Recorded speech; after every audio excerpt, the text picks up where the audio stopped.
ମେଘମାଳାରେ ଶୀଘ୍ର ଆସୁଥିବା ପ୍ରଭୁ ଯୀଶୁଖ୍ରୀଷ୍ଟଙ୍କ ପବିତ୍ର ଓ ବହୁମୂଲ୍ୟ ନାମରେ ନିର୍ମଳଖରା ୟୁଟ୍ୟୁବ୍ ଚ୍ୟାନେଲରେ ଆପଣ ସମସ୍ତଙ୍କୁ ପୁନର୍ବାର ସ୍ୱାଗତ କରେ। ପ୍ରତିଦିନ ପ୍ରତି ପ୍ରଭାତ ଆମମାନେ ନିର୍ମଳଖରା ୟୁଟ୍ୟୁବ୍ ଚ୍ୟାନେଲ ମାଧ୍ୟମରେ ନୂଆ ନୂଆ ପ୍ରସଙ୍ଗରେ ପ୍ରଭୁଙ୍କର ବାକ୍ୟ ଗୁଡ଼ିକ ଆମେ ଶୁଣୁଛୁ। ଏସବୁ ପ୍ରଭୁଙ୍କର ଦୟା ଓ ଅନୁଗ୍ରହ ଅଟେ। ଆଜି ମଧ୍ୟ ଆମମାନେ ଗୋଟିଏ ଗୁରୁତ୍ୱପୂର୍ଣ୍ଣ ପ୍ରସଙ୍ଗ ଉପରେ ଅଳ୍ପ ସମୟ ଧରି ଆମେ କଥାବାର୍ତ୍ତା ହେବା। ଏହି ପ୍ରସଙ୍ଗ ଆମମାନଙ୍କ ନିମନ୍ତେ ନୂଆ ନାହିଁ। ଏହି ପ୍ରସଙ୍ଗରେ ଆମେ ଅନେକ ସନ୍ଦେଶ ଗୁଡ଼ିକ ଆମେ ଶୁଣିଛୁ, ଆଉ ଏହି ପ୍ରସଙ୍ଗରେ ଅନେକ ମେସେଜ ଗୁଡ଼ିକ ୟୁଟ୍ୟୁବ୍ ଚ୍ୟାନେଲ ଗୁଡ଼ିକରେ ରହିଛି। ପ୍ରସଙ୍ଗଟି ଏହି ପ୍ରକାର ଅଟେ, 666 ସଂଖ୍ୟା ଧାରଣ କଲେ କ'ଣ ହୁଏ। ପ୍ରସଙ୍ଗଟି ଏହି ପ୍ରକାର ଅଟେ, 666 ସଂଖ୍ୟା ଧାରଣ କଲେ କ'ଣ ହୁଏ, ସେହି ବିଷୟରେ ଆମମାନେ ଅଳ୍ପ ସମୟ ଧରି ଆମେ କଥାବାର୍ତ୍ତା ହେବା। ପ୍ରକାଶିତ ପୁସ୍ତକ 13 ଅଧ୍ୟାୟ ଏହାର 17 ପଦ ଠାରୁ ଆମମାନେ ପଢ଼ିବା, 16 ପଦ ଠାରୁ ପଢ଼ିବା। ଆଉ ସେ ସାନ ଓ ବଡ଼, ଧନୀ ଓ ଦରିଦ୍ର, ସ୍ୱାଧୀନ ଓ ପରାଧୀନ ସମସ୍ତଙ୍କୁ ସେମାନଙ୍କ ଦକ୍ଷିଣ ହସ୍ତରେ କିଏ ବା କପାଳରେ ଗୋଟିଏ ଚିହ୍ନ ଧାରଣ କରିବାକୁ ବାଧ୍ୟ କରେ। ଏଇଟା ଦେଖୁଛୁ ଯେ ସାନ ବଡ଼, ଧନୀ ଦରିଦ୍ର କୌଣସି ଲୋକଙ୍କୁ ସେ ଛାଡ଼ୁନାହିଁ। ଆପଣଙ୍କର ଦକ୍ଷିଣ ହସ୍ତ ବା କପାଳରେ ସେ ଗୋଟିଏ ଚିହ୍ନ ଧାରଣ କରିବା ପାଇଁ ସେ ବାଧ୍ୟ କରୁଛି। ଏହି ପ୍ରକାର ଗୋଟିଏ ସମୟ ଆସୁଛି ଯେ ଏହି ପ୍ରକାର ଗୋଟିଏ ଚିହ୍ନ ପ୍ରତ୍ୟେକ ମନୁଷ୍ୟକୁ ନେବା ପାଇଁ ବାଧ୍ୟ କରାଯିବ। ପ୍ରତ୍ୟେକ ମନୁଷ୍ୟ ଏହି ଚିହ୍ନ ଧାରଣ କରିବ। ଏ ଚିହ୍ନ ଧାରଣ ନ କଲେ କ'ଣ ହେବ, ପୁଣି ସେହି ଚିହ୍ନ ଅର୍ଥାତ୍ ପଶୁର ନାମ କିମ୍ବା ତାହା ନାମର ସଂଖ୍ୟା ଧାରଣ କରିନଥିବା ଲୋକକୁ କ୍ରୟ ବିକ୍ରୟ କରିବାକୁ ନିଷେଧ କରିବ। ଦେଖନ୍ତୁ, ଆମମାନେ ଏହି ଦିନମାନଙ୍କରେ ଜାଣୁଛୁ ଯେ କେବଳ ସଂଖ୍ୟାରେ ହିଁ ସବୁ କିଛି ହେଉଛି। ମୋବାଇଲର ସଂଖ୍ୟା, ଏକାଉଣ୍ଟର ସଂଖ୍ୟା, OTP, ବିଭିନ୍ନ ପ୍ରକାର ଖାଲି ସଂଖ୍ୟାର ଖେଳ। କାହାର ନାଁକୁ ଆଉ ଏତେ ପ୍ରାୟୋରିଟି ଦିଆଯାଉନାହିଁ। ଆପଣ କେଉଁଠି ରହୁଛନ୍ତି ନାହିଁ, ଆପଣଙ୍କ ଫୋନ୍ ନମ୍ବର କେତେ, ଆପଣଙ୍କ ଏକାଉଣ୍ଟ ନମ୍ବର କେତେ, ଆପଣଙ୍କର ATM ନମ୍ବର କେତେ, ବିଭିନ୍ନ ଖାଲି ନମ୍ବର ହିଁ ନମ୍ବର। କାରଣ ବାଇବଲର ଯେଉଁ ଭାବବାଣୀ କରାଯାଇଛି ଯେ ଏହି ପ୍ରକାର ଗୋଟେ ସମୟ ଆସୁଛି ଯେଉଁ ସମୟରେ କି କେବଳ ସଂଖ୍ୟାରେ ହିଁ ଚାଲିବ, ସଂଖ୍ୟାରେ ହିଁ ସବୁ ଚାଲିବ, ନାଁକୁ ନିଆଯିବ ନାହିଁ। ପ୍ରତ୍ୟେକ ନାଁର ମଧ୍ୟ ଗୋଟେ ସଂଖ୍ୟା ରହିଛି। ଆପଣଙ୍କର ଯେକୌଣସି ନାଁ ହେଲେ ମଧ୍ୟ ସେ ନାଁକୁ ଯଦି ଆମେ ଠିକ୍ରେ ଡିକୋଡ୍ କରିବା ତାହା ମଧ୍ୟ ଗୋଟେ ସଂଖ୍ୟା ହିଁ ବାହାରିବ। ଏଇଟା କାରଣ ଏସବୁ ଯାକ ବାଇବଲର ପ୍ରଫେସି ଅଟେ। ବାଇବଲ ପୂର୍ବରୁ ଏସବୁ ଗୁଡ଼ିକ ଲେଖିଛି ଯେ ଆମେ ସବୁ ବୁଝିପାରିବା ଆମେ, କାରଣ ବାଇବଲ ସତ୍ୟ ପୁସ୍ତକ ଅଟେ। ଆଉ ବାଇବଲରେ ଯାହା ଲେଖା ହୁଏ ତାହା ହିଁ ପୃଥିବୀରେ ଘଟୁଛି। ଆଉ ଯେଉଁମାନେ ବାଇବଲକୁ ଭଲ ଭାବରେ ପଢ଼ନ୍ତି, ବୁଝନ୍ତି, ଦୁନିଆର ପରିସ୍ଥିତିକୁ ସେମାନେ ଅତି ଭଲ ଭାବରେ ବୁଝିପାରିବେ। ଏଠି ସେ ସମସ୍ତଙ୍କୁ ଗୋଟିଏ ଚିହ୍ନ ଧାରଣ କରିବା ପାଇଁ ବାଧ୍ୟ କରେ।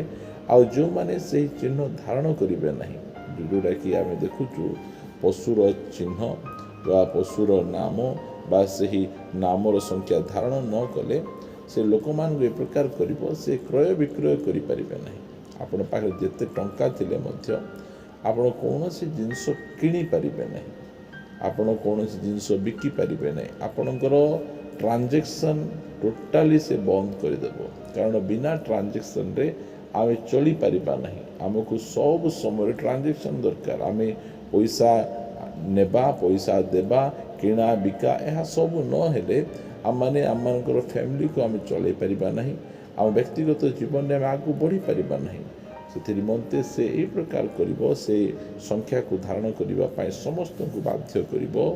ଲେଖାଯାଏ 18 ପଦରେ, ଏଠାରେ ଜ୍ଞାନର ଆବଶ୍ୟକ, ଯାହାର ବୁଦ୍ଧି ଅଛି ସେ ପଶୁର ସଂଖ୍ୟା ଗଣନା କରୁ। ପ୍ରିୟମାନେ, ଯେଉଁ ପଶୁର ସଂଖ୍ୟା ଯେଉଁ 666 ଆସିବ, 666, ଏଇଟା 666 ଆସିବ ନାହିଁ। ସେହି ପ୍ରକାର ଭାବରେ ଦେବ, ମାତ୍ର ସେ ସବୁ ଯାକ ଆମେ କାଉଣ୍ଟ କଲେ ତାହା 666 ହେବ। ଏହା ଆମମାନଙ୍କୁ ଜଣାଯାଏ, ଗଣନା କରୁ, କାରଣ ତାହା ଜଣେ ମନୁଷ୍ୟର ସଂଖ୍ୟା। ଏଇଟା ଜଣେ ମନୁଷ୍ୟର ସଂଖ୍ୟା ଅଟେ, ଆଉ ତାହାର ସଂଖ୍ୟା ହେଉଛି 666। ଆମେ ଅତି ସ୍ପଷ୍ଟ ଭାବରେ ଆମେ ଦେଖୁଛୁ ଏହି ପ୍ରକାର ଗୋଟେ ସଂଖ୍ୟା ମନୁଷ୍ୟମାନଙ୍କୁ ନେବାକୁ ପଡ଼ିବ, ବାଧ୍ୟ କରାଯିବ। ସେମାନେ ନ ନେବେ ତାହେଲେ ସେମାନେ କିଛି କିଣା ବିକା କରିପାରିବେ ନାହିଁ। ଯେଉଁ ସମୟରେ ଟଙ୍କା ପଇସାର କଥା ଆସେ, ଲୋକମାନେ ଏସବୁ ସଂଖ୍ୟା ଗୁଡ଼ିକକୁ ନେବା ପାଇଁ ସେମାନେ ବହୁତ ଆଗ୍ରହ ହେବେ ଆଉ ନେବେ ସେମାନେ ମଧ୍ୟ। ମାତ୍ର ଯେଉଁ ସମୟରେ এই ସଂଖ୍ୟାକୁ ନେଇଯିବେ କ'ଣ କ'ଣ ଘଟିବ ସେ ବିଷୟରେ ମୁଁ କହୁଛି ଆପଣମାନଙ୍କୁ। ସେ ପ୍ରକାଶିତ 14 ଅଧ୍ୟାୟର ଆମମାନେ 11 ପଦ ଦେଖିବା। ଏପରି ଲୋକମାନଙ୍କର ଯନ୍ତ୍ରଣାର ଧୂମ ଯୁଗେ ଯୁଗେ ଉଠୁଥିବ, ଯେଉଁମାନେ ପଶୁ ଓ ତାହାର ପ୍ରତିମାକୁ ପ୍ରଣାମ କରନ୍ତି, ପୁଣି ତାହା ନାମର ଚିହ୍ନକୁ ଗ୍ରହଣ କରନ୍ତି, ସେମାନଙ୍କର ଦିବାରାତ୍ର ବିଶ୍ରାମ ନାହିଁ। ଏ ପ୍ରକାର ଘଟିବ। ସେ କେବଳ କହିବ ଯେ ତୁମେ କିଣାବିକା କରିପାରିବ ନାହିଁ, ମାତ୍ର ଯେଉଁ ସମୟରେ ସେହି ନାମର ସଂଖ୍ୟାକୁ ଯେଉଁମାନେ ନେଇଯିବେ ସେମାନଙ୍କ ଉପରେ ଯେଉଁ ପ୍ରକାର ଦଣ୍ଡ ଆସିବ, ଲେଖାଯାଏ ଆମେ ପଢ଼ିବା 10 ପଦରେ, ତେବେ ସେ ମଧ୍ୟ ଈଶ୍ୱରଙ୍କ କ୍ରୋଧ ରୂପ ଯେଉଁ ମଦିରା ଅମିଶ୍ରିତ ଭାବେ ତାହାଙ୍କ କ୍ରୋଧର ପାତ୍ରରେ ପ୍ରସ୍ତୁତ କରାଯାଇଅଛି, ତାହା ପାନ କରିବ। ପୁଣି ପବିତ୍ର ଦୂତଗଣଙ୍କ ଓ ମେଷଶାବକଙ୍କ ସାକ୍ଷାତରେ ଅଗ୍ନି ଓ ଗନ୍ଧକ ଦ୍ୱାରା ଯନ୍ତ୍ରଣା ପ୍ରାପ୍ତ ହେବ। କି ପ୍ରକାର ଭାବରେ ଏଠି ଅତି ଲେଖାଯାଉଛି। ତାପରେ ଲେଖାଯାଉଛି ଏପରି ଲୋକମାନଙ୍କର ଯନ୍ତ୍ରଣାର ଧୂମ, କଷ୍ଟର ଯେଉଁ ଧୂଆଁଟା, ସେମାନଙ୍କ ଚିତ୍କାର, ସେମାନଙ୍କ କ୍ରନ୍ଦନ ଯୁଗେ ଯୁଗେ ଉଠୁଥିବ। କେଉଁମାନଙ୍କର? ଯେଉଁମାନେ ପଶୁ ଓ ତାହାର ପ୍ରତିମାକୁ ପ୍ରଣାମ କରନ୍ତି, ପୁଣି ତାହା ନାମର ଚିହ୍ନ ଗ୍ରହଣ କରନ୍ତି, ସେମାନଙ୍କର ଦିବାରାତ୍ର ବିଶ୍ରାମ ନାହିଁ। ପ୍ରିୟମାନେ, ଦିବାରାତ୍ର ବିଶ୍ରାମ ନାହିଁ। କାହାକୁ ଦିବାରାତ୍ର ବିଶ୍ରାମ ନାହିଁ? ଯିଏ ପଶୁର ନାମ କି ତାର ଚିହ୍ନ କି ତାର ସଂଖ୍ୟା ଯାହା ବି ସେ ଗ୍ରହଣ କରିବ, ଯେଉଁ ବ୍ୟକ୍ତି ଗ୍ରହଣ କରିବେ, ସେହି ବ୍ୟକ୍ତିର କୌଣସି ପ୍ରକାର ବିଶ୍ରାମ ନାହିଁ, ଦିବାରାତ୍ର ବିଶ୍ରାମ ନାହିଁ। ଆମମାନେ ଦିନବେଳେ କାମ କରୁଛୁ, ରାତିରେ ଆମେ ବିଶ୍ରାମ କରୁଛୁ, ମାତ୍ର ଯେଉଁମାନେ ସେ ସବୁକୁ ନେବେ, ଅଳ୍ପ ଟିକେ ଭୋକକୁ ସମ୍ଭାଳି ନପାରି, ଅଳ୍ପ ଟିକେ କଷ୍ଟକୁ ସମ୍ଭାଳି ନପାରି, ସେମାନେ ପଶୁର ଚିହ୍ନକୁ ଯେଉଁମାନେ ଧାରଣ କରିବେ, ସେ ମନୁଷ୍ୟର ସଂଖ୍ୟାକୁ ଯେଉଁମାନେ ଧାରଣ କରିବେ, ଦିବାରାତ୍ର ସେମାନଙ୍କ ବିଶ୍ରାମ ନାହିଁ। ଏ ପ୍ରକାର ଯନ୍ତ୍ରଣା ସେମାନଙ୍କର ହେବ। ଯଦି ଆମେ 16 ଅଧ୍ୟାୟ ପଢ଼ିବା ପ୍ରକାଶିତ ପୁସ୍ତକ, ଲେଖାଯାଏ 2 ପଦରେ, ସେଥିରେ ପ୍ରଥମ ଦୂତ ଯାଇ ପୃଥିବୀ ଉପରେ ଆପଣା ପାତ୍ର ଢାଳିଲେ, ତହୁଁ ଯେଉଁମାନେ ପଶୁର ଚିହ୍ନ ଗ୍ରହଣ କରିଥିଲେ ଓ ତାହାର ପ୍ରତିମାକୁ ପ୍ରଣାମ କରିଥିଲେ, ସେମାନଙ୍କ ଶରୀରରେ ଅତି କଷ୍ଟଦାୟକ ବିସ୍ଫୋଟକ ହେଲା।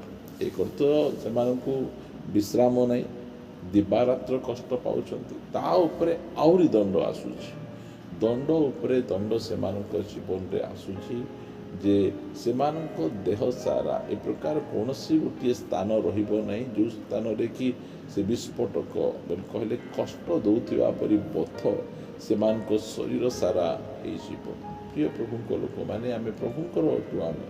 ଆମେ ପଶୁଙ୍କର ମୁଦ୍ରାରେ ଆମେ ମୁଦ୍ରାଙ୍କିତ ନାହୁଁ।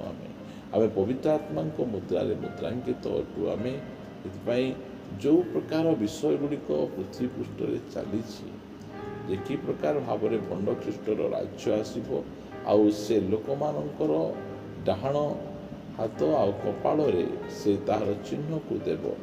ଆମେ ପ୍ରଭୁଙ୍କ ଲୋକମାନେ ସେସବୁ ଚିହ୍ନକୁ କୌଣସି ପ୍ରକାର ଭାବରେ ଆମକୁ ଧାରଣ କରିବାର ନାହିଁ, ଆଉ ସେ ପ୍ରକାର ଯନ୍ତ୍ରଣାର ଅଂଶୀ ହେବାର ନାହିଁ। ଯେଉଁମାନଙ୍କର ନାମ ଜୀବନ ପୁସ୍ତକରେ ଲେଖା ହେଇନଥିବ, ସେମାନେ ହିଁ ସେ ପଶୁର ଚିହ୍ନ, ନାମ, ସଂଖ୍ୟାକୁ ଗ୍ରହଣ କରିବେ। ପ୍ରିୟମାନେ, ଆମମାନେ ଏସବୁ ବିଷୟ ଗୁଡ଼ିକ ପ୍ରଭୁ ଆମକୁ ଆଗରୁ ସେ ଜଣାଇଛନ୍ତି। ସେଥିପାଇଁ ଆମମାନେ ଅତି ସାବଧାନ ରହିବା, ଜାଗ୍ରତ ରହିବା ଆଉ ପ୍ରସ୍ତୁତ ରହିବା। ଯେଉଁ ସମୟରେ ତୁରୀ ଫୁଙ୍କାଯିବ, ସେହି ସମୟରେ ଆମେ ରୂପାନ୍ତରିତ ହୋଇ ଯେ ପ୍ରକାର ମେଘମାଳାକୁ ଆମେ ଚାଲିଯିବା। ଆସନ୍ତୁ ପଦେ ପ୍ରାର୍ଥନା କରିବା। ଗୌରବମୟ ପିତା, ଆମେ ତୁମକୁ ଧନ୍ୟବାଦ ଦେଉଛୁ ଯେ ତୁମେ ଆମମାନଙ୍କୁ ଏସବୁ ବିଷୟରେ ସତର୍କତା ତୁମେ ଦେଉଛ, ଆମକୁ ପୂର୍ବରୁ ଜଣାଉଛ। କାରଣ ଜଗତ ଯେଉଁ ପ୍ରକାର ଭାବେ ଗତି କରୁଛି ପ୍ରଭୁ, ଆମେ ଜାଣୁଛୁ ତୁମର ଆଗମନ ସନ୍ନିକଟ। ଆମେ ନିଜକୁ ଯେ ପ୍ରକାର ପ୍ରସ୍ତୁତ କରିପାରିବୁ, ଦୟାକରି ତୁମେ ଆମମାନଙ୍କୁ ସାହାଯ୍ୟ କର। ଯେଉଁ ପ୍ରକାର ଭାବରେ ପରିସ୍ଥିତି ବିଗିଡ଼ି ଗଲେ ମଧ୍ୟ ଆମେ ତୁମ ମୁଦ୍ରାଙ୍କରେ ମୁଦ୍ରାଙ୍କିତ ହୋଇ ତୁମ ପଛେ ଚାଲିବୁ, ଜଗତ ପଛେ ଚାଲିବୁ ନାହିଁ। ଆମମାନଙ୍କ ପ୍ରତି ଦୟା କର ଓ ଅନୁଗ୍ରହ କର। ସମସ୍ତ ପ୍ରକାର ଭ୍ରାନ୍ତରୁ ଆମମାନଙ୍କୁ ପ୍ରଭୁ ତୁମେ ଉଦ୍ଧାର କରି ତୁମ ମାର୍ଗରେ ତୁମେ ଚଲାଅ। ଆମକୁ ସେ ଜ୍ଞାନ ବିଶିଷ୍ଟ ମନ ଦିଅ। ଆମେ ଯେ ପ୍ରକାର ପଶୁର ସେ ସଂଖ୍ୟାକୁ ଆମେ ଗଣନା କରିପାରିବୁ, ଅନୁଗ୍ରହ ପ୍ରଦାନ କର। ପ୍ରାର୍ଥନା ଶୁଣିଛ, ଧନ୍ୟବାଦ ଦେଇ ପ୍ରାର୍ଥନା ପ୍ରିୟ ପ୍ରଭୁ ଯୀଶୁଙ୍କ ନାମରେ ମାଗୁଛୁ, ଆମେନ୍, ଆମେନ୍। ପ୍ରେଜ୍ ଦ ଲର୍ଡ। ପ୍ରଭୁ ସମସ୍ତଙ୍କୁ ଆଶୀର୍ବାଦ କରନ୍ତୁ। ପ୍ରଭୁ ଯଦି ଅନୁଗ୍ରହ କରନ୍ତି ताहले आमे आसंता अध्याय परस्पर सहित साक्षात करिबा रहिबा। नमस्कार। Praise the Lord. God bless you.